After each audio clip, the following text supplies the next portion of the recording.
সবশেষ সমঝোতার উদ্যোগে ঐকমত্যে পৌঁছাতে না পারলেও যুক্তরাষ্ট্রের সাথে আলোচনা চালিয়ে যেতে চায় ইরান। তবে ইরানের ন্যায্য অধিকার না মানলে কূটনৈতিক ও সামরিক লড়াইয়ে পরাজয়ের জন্য প্রস্তুত থাকার জন্য ওয়াশিংটনকে সতর্কবার্তাও দিয়েছে তেহরান। এদিকে কূটনৈতিক বা সামরিক যে কোনো উপায়ে ইরানের বিরুদ্ধে জয়ী হতে দৃঢ় প্রত্যয় ব্যক্ত করেছেন মার্কিন প্রেসিডেন্ট ডোনাল্ড ট্রাম্প। কারো সাহায্য ছাড়াই যুদ্ধে জয়ী হবেন বলেও তিনি যথেষ্ট আশাবাদী। সঞ্জিদা ইসলাম তন্নির ডেস্ক রিপোর্ট।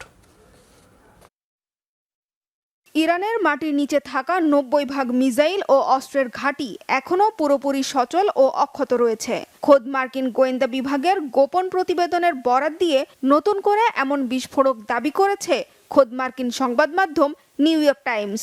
তারা বলছে ট্রাম্প প্রশাসন ইরানের অস্ত্র ভান্ডার গুড়িয়ে দেওয়ার দাবি করলেও ইরান জুড়ে মাটির নিচে থাকা মিসাইলের মজুদ, অস্ত্র ও উৎক্ষেপণ ঘাঁটির প্রায় 90% এখনও ব্যবহারযোগ্য। এমন এক সময়ে এই প্রতিবেদন আসলো যখন হরমুজ প্রণালীর ওপর দখল আরও বাড়িয়েছে ইরান। নতুন করে হরমুজ প্রণালীতে নিজেদের নিয়ন্ত্রণ অন্তত 10 গুণ বাড়ানোর দাবি করেছে ইরানের ইসলামী বিপ্লবী বাহিনী IRGCর নৌ ইউনিট। এরই মধ্যে IRGC দাবি করেছে ইরানের আধুনিক ক্ষেপণাস্ত্র ও ড্রোনগুলোর নিশানায় রয়েছে পারস্য উপসাগরীয় অঞ্চলে থাকা মার্কিন রণতরী ও জাহাজগুলো। অপেক্ষা শুধু চূড়ান্ত নির্দেশ পেলেই শত্রু ঘাঁটিতে আঘাত হানবে তারা। এমন অবস্থায় আমেরিকাকে হটিয়ে হরমুজ পুরোপুরি দখলে নেওয়ার প্রস্তুতি নিচ্ছে কি ইরান? খামেনির দেশ কি হয়ে উঠছে মধ্যপ্রাচ্যের নতুন পরাশক্তি? আমেরিকা কি আর কখনো মধ্যপ্রাচ্যে নিজেদের প্রভাব রাখতে পারবে? এতে কি উদ্বেগে চীন সফরে থাকা মার্কিন প্রেসিডেন্ট ডোনাল্ড ট্রাম্প?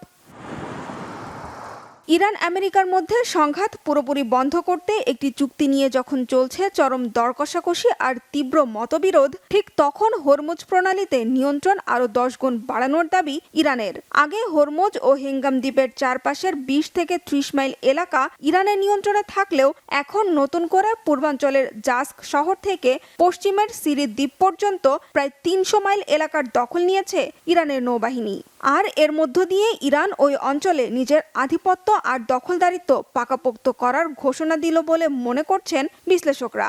তারা বলছেন মধ্যপ্রাচ্যে নিজেদের প্রভাব বাড়ানোর মধ্য দিয়ে বিশ্বের নতুন এক পরাশক্তি হয়ে উঠছে এখন খামেনির দেশ।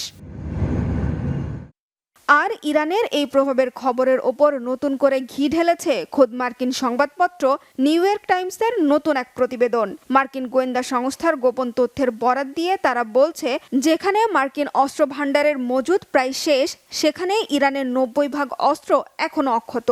নিউ ইয়র্ক টাইমস বলছে, ইরান তার বেশিরভাগ ক্ষেপণাস্ত্র ঘাঁটির কার্যক্ষমতা আবারও চালু করেছে।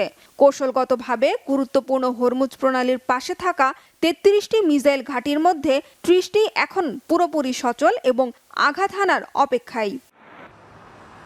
যুদ্ধে আমেরিকার চেয়ে সুবিধাজনক ও জোরালো অবস্থায় থাকা ইরান শান্তি চুক্তির ইস্যুতে এখনও ছাড় দিতে নারাজ।